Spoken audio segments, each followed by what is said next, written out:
हाय, मैं हूँ Janvi. I am a psychologist and मैं यहाँ पर रिवर फ्रंट पर खड़ी हूँ। पिछले कुछ ही दिनों में there have been more than 4 suicides at this point and I want to speak about जो रीसेंट केस हुआ है आयशा।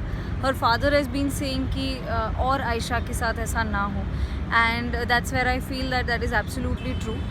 बेसिक एक अवेयरनेस है, जैसे हमें पता है कि जब कोई गिर जाता है और बहुत सारा खून बहने लगता है, वी मेक श्योर कि वो खून बहना बंद हो जाए so that the person does not die of excessive bleeding. ऐसी जो फर्स्ट एड होती है, वैसे ही मेंटल हेल्थ की फर्स्ट एड भी होती है। इस पॉइंट पे क्या होता है उसके बारे में मैं थोड़ा सा डिस्कस करना चाहती हूँ। कभी भी सुसाइड एक ऐसा इमोशनल पॉइंट होता है, जो व्यक्ति जब सुसाइड करने जा रहा है, person who wants to kill himself और herself is in a very very emotionally vulnerable state. यानी इमोशनल ब्रेन यहाँ पर पीछे है, अमिगडाला का एक जो पार्ट है, और लॉजिकल ब्रेन जो है वो यहाँ पर है। इमोशनल ब्रेन ज़्यादा स्ट्रॉन्ग इसलिए होता है क्योंकि इमोशनल ये हमारी सर्वाइवल नीड्स होती है। यानी एवोल्यूशनरीली पास्ट में ऐसा होता था कि जब हम डर जाते थे तब हम भागने लगते थे।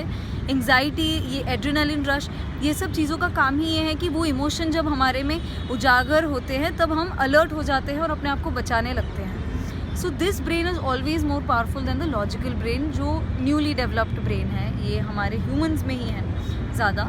सो इमोशनल जब हम हो जाते हैं, सुसाइड इज़ वो एक सेकंड का, अदरवाइज इट्स वेरी स्कैरी। अगर आप देखने जाए, it's very scary if I tell you to jump और if I try to jump, it's very scary. Consciously आपको बहुत डर लगेगा। फिर सुसाइड में ऐसी हिम्मत कहाँ से आती है लोगों में कि they go and drown themselves या they jump off a big height, is because they are very emotional. उस टाइम पर ये ब्रेन हावी होता है। All that you have to do is उन्हें कॉल पर डिस्ट्रैक्ट रखना है। अगर आपको पता चलता है कि आपका कोई इस तरह से इस सिचुएशन में है, call them, keep them distracted constantly and all you have to do is in that meanwhile you have to get somebody to reach there. वहाँ पर जब पहुँच जाएंगे तो ही हम उन्हें बचा पाते हैं, क्योंकि वो इमोशनल ब्रेन पर उस टाइम वो वल्नरेबल होते हैं। उन्हें अगर आप बोलेंगे कि बेटा कम होम और डोंट डू दिस और समथिंग लाइक दैट, बट उस टाइम पे क्या होता है कि पेरेंट्स खुद या केयर गिवर्स खुद इमोशनल होते हैं उस चीज़ के लिए। So they also can't think logically, they also can't think of what can be done. एक केस मुंबई में हुआ था and somebody directly called the police कि एक लड़की इस तरह से टेरेस पर है and she is going to kill herself. Police went and immediately rescued her. पर ये लॉजिकल थॉट आना ये बहुत रेयर होता है, because the parents are also very emotional, your child is suffering, going through a lot of pain at that point. So इस point पे उस वक्त को पर थोड़ा सा ध्यान देना है and you have to make sure that at that time they are distracted.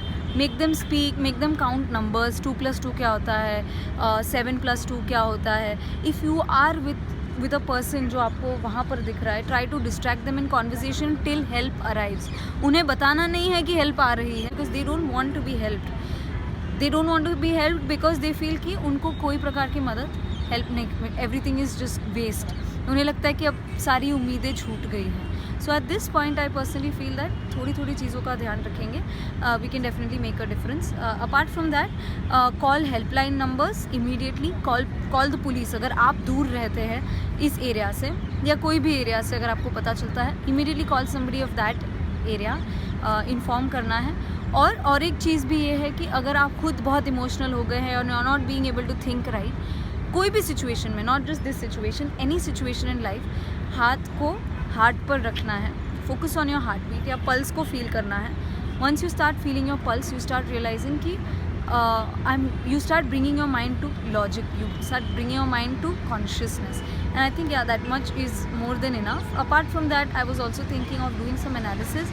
आप अपने आप्तजनों को किस प्रकार recognize कर सकते हैं if they are genuinely suicidal or not. I think it's better to understand these things than regret. I hope that this video helps. Please share it with people to whom it might help. Thank you.